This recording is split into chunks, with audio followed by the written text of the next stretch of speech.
সূরাতুল ফাতিহা ৭ বার পরে ৭টি বড়ই পাতার মধ্যে ফু দিলে কি হয় শুনলে অবাক হয়ে যাবেন।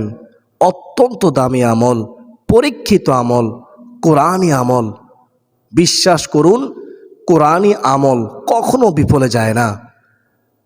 এই ৭টি বড়ই পাতার মধ্যে আপনি কিভাবে সূরাতুল ফাতিহা পড়ে ফু দিবেন, সূরাতুল ফাতিহা আপনি কতবার পড়বেন, সূরাতুল ফাতিহা পড়ার পূর্বে আপনি কি পড়বেন, শেষে কি পড়বেন, সম্পূর্ণ আমলের নিয়ম যদি জানতে চান তাহলে আজকের এই আলোচনাটি শুরু থেকে শেষ পর্যন্ত মনোযোগ দিয়ে শুনতে হবে।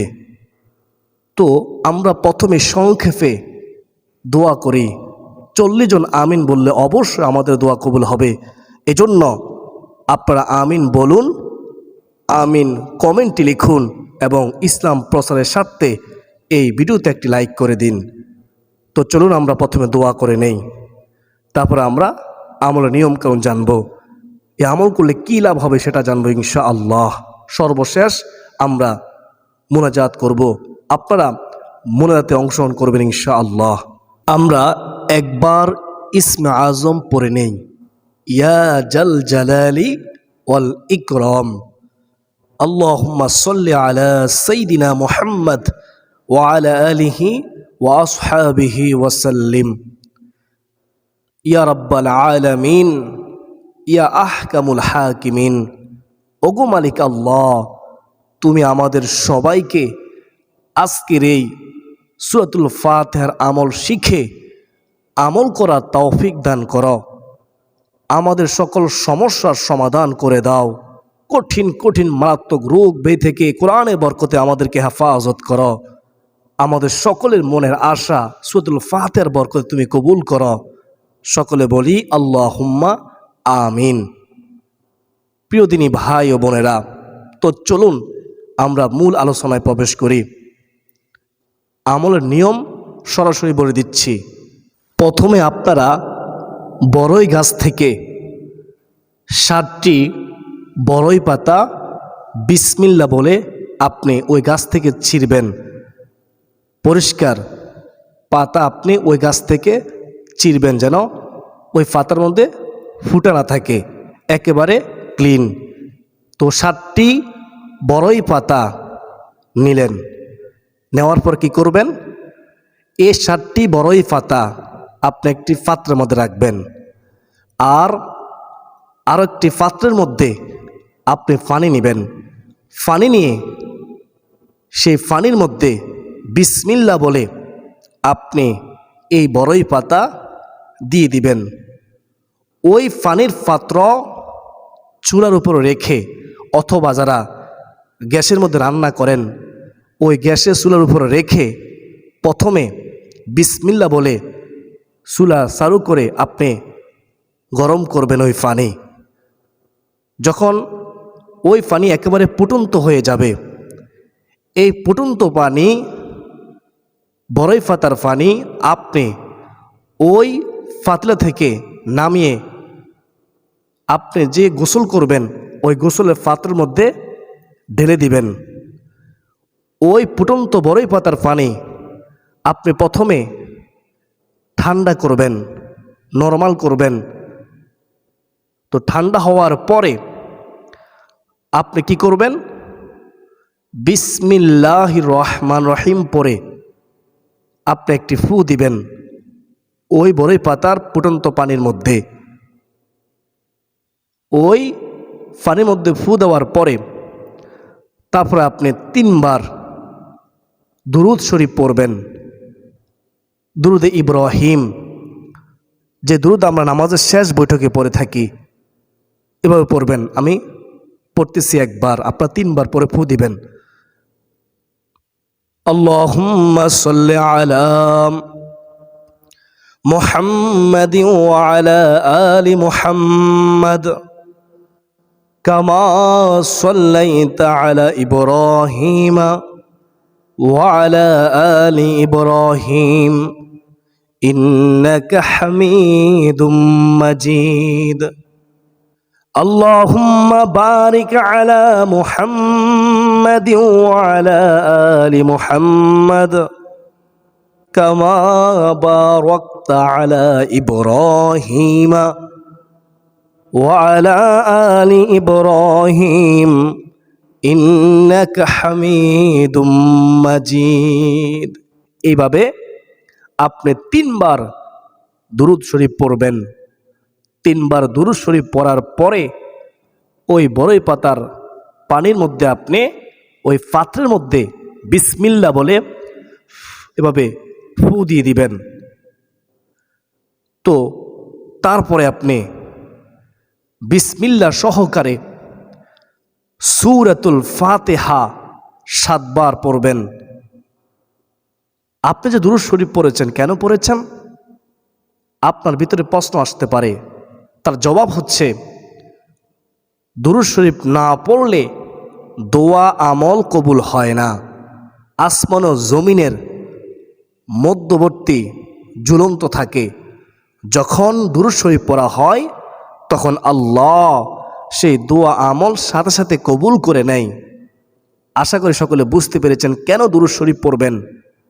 তো আমাদের প্রত্যেকের উচিত মহব্বতের সাথে দুরূদ শরীফ পড়া, সম্মান তাজিমের সাথে নবীজি প্রেম ভালোবাসা মহব্বত অন্তর রেখে দুরূদ শরীফ পড়া। তো আশা করি সকলে বুঝতে পেরেছেন কেন দুরূদ শরীফ পড়বেন। আর এখন শুনেন, আপনি সূরাতুল ফাতিহা বিসমিল্লাহ সহকারে 7 বার কেন পড়বেন?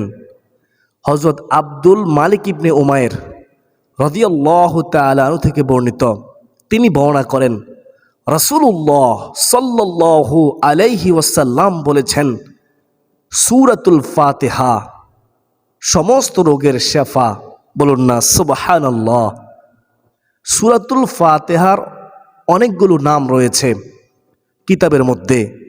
তার মধ্যে উল্লেখযোগ্য একটি নাম হচ্ছে সূরাতুল শেফা, অর্থাৎ সূরাতুল ফাতিহা রোগ মুক্তির সূরা। বলুন না সুবহানাল্লাহ সুবহানাল্লাহ।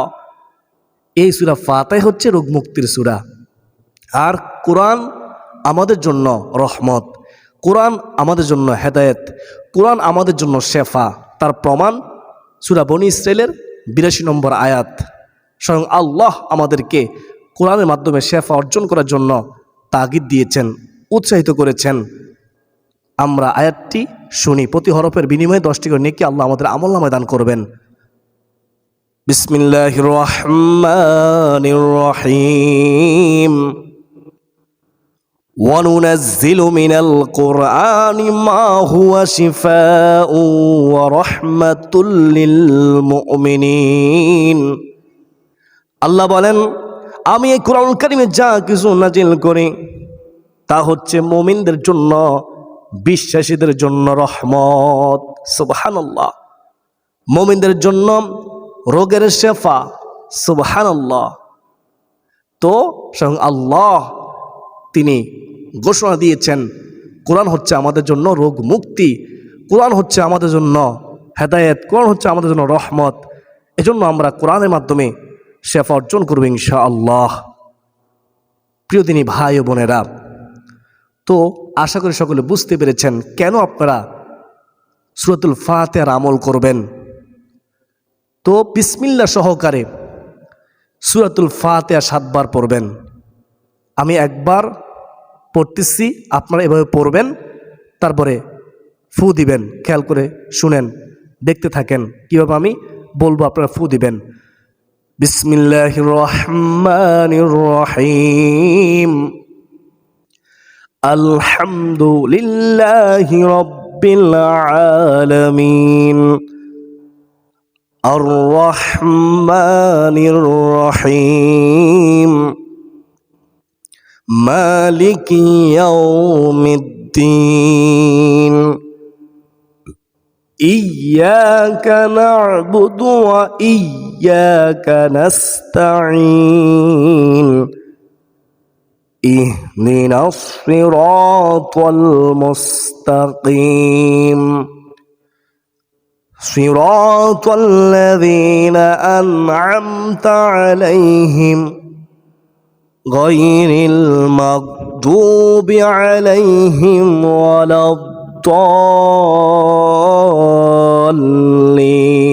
الضالين আমিন। তো একবার পড়লেন, আপনি ওই বড়ই পাতার পানির মধ্যে বিসমিল্লাহ বলে এভাবে ফু দিয়ে দিবেন। এভাবে 7 বার পড়বেন, 7টি ফু দিবেন। তো সূরাতুল ফাতিহা 7 বার পরে 7 বার ফু দেওয়ার পরে আবারও আপনি দুরূদ ইব্রাহিম 7 বার পড়বেন। দুরূদ ইব্রাহিম 3 বার পড়বেন। 3 বার পরে আপনি ওই পানির পাত্রের মধ্যে একটি ফু দিয়ে দিবেন বিসমিল্লাহ বলে। তারপরে আপনারা ইয়া জাল জালালি ওয়াল ইকরাম পড়ে মহান রব আল্লাহর কাছে মনে মনে দোয়া করবেন, অথবা হাত তুলে আল্লাহর কাছে দোয়া করবেন। আল্লাহ তাআলার কাছে বলবেন, ওগো মালিক আল্লাহ, আমি সূরাতুল ফাতিহার আমল করে এই বড়ই পাতার মধ্যে ফু দিয়েছি। ওগো মালিক, তুমি আমাকে জাদু টোনা কুফরি কালাম থেকে হেফাজত করো। আল্লাহ, আমি দীর্ঘদিন অসুস্থতার কারণে কষ্ট পাচ্ছি, বহু ডাক্তার দেখিয়েছি, বহু ওষুধ খেয়েছি, তারপর আমি সুস্থ হচ্ছি না। ও মালিক আল্লাহ, আমি সূরাতুল ফাতিহার আমল করে বড়ই পাতার মধ্যে ফু দিয়েছি, এই পানি দিয়ে আমি গোসল করব, এই পানি আমি পান করব। আল্লাহ, এটাকে উত্তম মেডিসিন হিসেবে কবুল করে নিয়ে আমার সমস্ত রোগ তুমি দূর করে দাও, কঠিন কঠিন মারাত্মক রোগ থেকে হেফাজত করো। আল্লাহ, তুমি রহমান, তুমি রহিম। এভাবে আল্লাহর কাছে দোয়া করবেন, আল্লাহ তুমি আমাকে হেফাজত করো। এভাবে আল্লাহর কাছে সাহায্য চাইবেন। তো তারপরে ওই পানির পাত্র থেকে আপনি 1 গ্লাস পানি নেবেন। নেওয়ার পরে বিসমিল্লাহ বলে বসে বসে 3 দমে 3 নিঃশ্বাসে আপনি ওই গ্লাসের পানি পান করবেন। এখন প্রশ্ন করতে পারেন অনেকে যে আমরা পরিবারের সবাই এই পানি পান করতে পারবো কিনা, এই পানি দিয়ে গোসল করতে পারবো কিনা। তাহলে এর জবাব শুনেন, যে কোনো একজন আমলটি একবার করলেই হবে, আর পরিবারের সবাই ওই পানির মধ্যে পানি অতিরিক্ত দিয়ে ওই পানি দিয়ে গোসল করতে পারবে। এবং ওই পানির পাত্র থেকে 1 গ্লাস করে যতজন সদস্য আছে প্রথমত এভাবে বিসমিল্লাহ বলে 3 নিঃশ্বাসে 3 দমে পানি পান করবে। শেষে আলহামদুলিল্লাহ আল্লাহ তাআলার শুকরিয়া আদায় করবে। তাহলে আশা করি সকলে বুঝতে পেরেছেন, যে কোনো একজন আমলটি করলেই হবে, পরিবারের সবাই এই পানি ব্যবহার করতে পারবে, এই পানি দিয়ে গোসল করতে পারবে, এই পানি পান করতে পারবে। আশা করা যায় এভাবে আপনারা যদি গোসল করতে পারেন, রুকিয়া নিতে পারেন কোরআন থেকে, সূরাতুল ফাতিহার বরকতে আল্লাহ তাআলা আপনাদেরকে জাদু টোনা কুফরি কালাম থেকে হেফাজত করবেন। কেউ আপনার কোনো ক্ষতি করতে পারবে না। যদি কেউ করেও থাকে, আল্লাহ আপনাকে ওই জাদু টোনা কুফরি কালাম থেকে মুক্ত করবেন ইনশাআল্লাহ। আপনি ধীরে ধীরে সুস্থতার জীবন লাভ করবেন। এই যে আপনি আমল করেছেন, আপনার লাভ কি? আপনার লাভ হবে, কেউ যদি জাদু টোনা কুফরি কালাম করে থাকে, বান টোনা করে থাকে, এগুলো কেটে যাবে ইনশাআল্লাহ। অনেক সময় দেখা যায় অনেকে বুঝতে পারে না, জিনদের বদ নজরও লেগে থাকতে পারে, জিনদের খারাপ নজরও লেগে থাকতে পারে, যার কারণে সব সময় অসুস্থ হয়ে থাকতে হয়, সব সময় মেজাজ খিটকে থাকে, ভালো ঘুম হয় না, কোনো কাজের মধ্যে মন বসে না, এরকমটা হতে পারে। এগুলো লক্ষণ। ভালো ভালো ডাক্তার দেখানোর পরে, ওষুধ খাওয়ার পরেও রোগ ভালো হচ্ছে না, বা আপনি যে পরীক্ষা করতেছেন রোগের, পরীক্ষার মধ্যে এই রোগ ধরা পড়তেছে না, এরকম হলে বুঝে নেবেন আপনার ক্ষতি হয়েছে। জিনদের মাধ্যমে হোক অথবা কোনো মানুষের মাধ্যমে হোক, শত্রুতার মাধ্যমে আপনার উপরে জাদুটোনা করা হয়েছে, অথবা জিনদের বদনজর পড়েছে, এটা আপনি বুঝে নেবেন। আশা করা যায় আপনি যদি এভাবে গোসল করতে পারেন, ইনশাআল্লাহ আপনার ক্ষতি কেউ করতে পারবে না, আপনি আল্লাহর জিম্মায় থাকবেন। তো আপনারা প্রশ্ন করতে পারেন আমরা কতদিন এভাবে গোসল করব। প্রতি সপ্তাহে একদিন এভাবে গোসল করা আমাদের প্রত্যেকের উচিত। অজান্তে জিনের বদ নজর আমাদের মধ্যে পড়তে পারে, বা কেউ সৌদমি করে আমাদের উপর জাদুটনা কুফরি কালাম করতে পারে, আমাদের ক্ষতি করতে পারে। তো আমরা চাইলে প্রতি সপ্তাহে একবার এভাবে গোসল করতে পারি পরিবারের সবাই, অথবা প্রত্যেক মাসে একবার আমরা এভাবে গোসল করতে পারি। তাহলে আমরা আল্লাহর জিম্মায় থাকবো ইনশাআল্লাহ। আল্লাহ তাআলা আমাকে, আপনাকে, আমাদের সবাইকে এইভাবে আমল করে গোসল করার, পানি পান করার তৌফিক দান করুন। সকলে বলি আল্লাহুম্মা আমিন। 40 জন আমিন বললে অবশ্যই দোয়া কবুল করা হবে। তাই আপনারা আমার সাথে মুনাজাতে অংশ নিন। আমরা সকলে আমিন লিখব কমেন্টে এবং আমিন বলবো। আলহামদুলিল্লাহ, আলহামদুলিল্লাহি রাব্বিল আলামিন, ওয়াসসালাতু ওয়াসসালামু আলা সাইয়্যিদিল মুরসালিন ওয়া আলা আলিহি ওয়া আসহাবিহি আজমাইন। রব্বানা যালামনা আনফুসানা ওয়া ইল্লাম তাগফির লানা ওয়া তারহামনা লানাকুনান্না মিনাল খাসিরিন। ربنا فاغفر لنا ذنوبنا وكفر عنا سيئاتنا وتوفنا مع الأبرار يا رب العالمين। যারা নিয়ত করেছে এভাবে সূরাতুল ফাতিহার আমল করে দুরূদ শরীফ পড়ে আল্লাহ বড়ই পাতা গরম করে ওই বড়ই পাতার মধ্যে ফু দিয়ে গোসল করবে, পানি পান করবে, আল্লাহ সকলের জাদু টোনা কুফরি কালাম তুমি দূর করে দিও। জিনের বদ নজর থেকে হেফাজত করিও, জিনদের ক্ষতি থেকে হেফাজত করিও, খারাপ জিন থেকে তুমি আল্লাহ নিরাপত্তা দান করিও, জালেমের জুলুম থেকে হেফাজত করিও আল্লাহ। জাদু টোনা কুফরি কালাম তুমি দূর করে দিও আল্লাহ। তুমি আমাদের সকলের জামিনদার হয়ে যাও আল্লাহ। যারা নিয়ত করেছে আমল করবে, সঠিকভাবে সঠিক নিয়মে আমল করার তৌফিক দিও ইয়া রাব্বাল আলামিন। আমাদের প্রত্যেকের মনের আশা তুমি কবুল করে নিও আল্লাহ। জীবনে একবার হলে হজ্জে বাইতুল্লাহ নসিব করিও।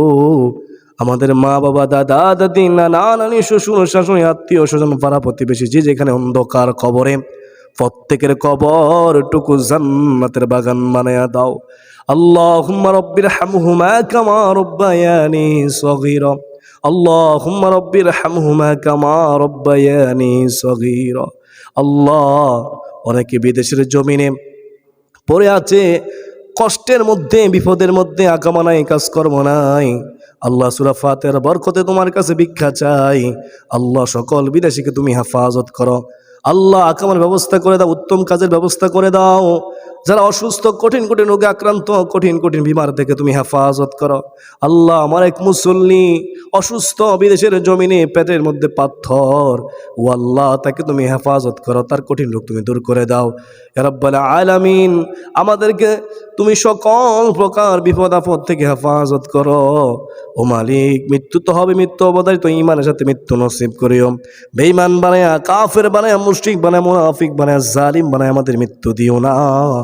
মৃত্যুর সময় তোমার বন্ধুর চেহারা মোবারক আনোয়ার দেখায়া দেখায় আমাদের জবানে জারি করে দে মধুর কালিমা লা ইলাহা ইল্লাল্লাহু মুহাম্মাদুর রাসূলুল্লাহ সাল্লাল্লাহু তাআলা আলাইহি ওয়াসাল্লাম।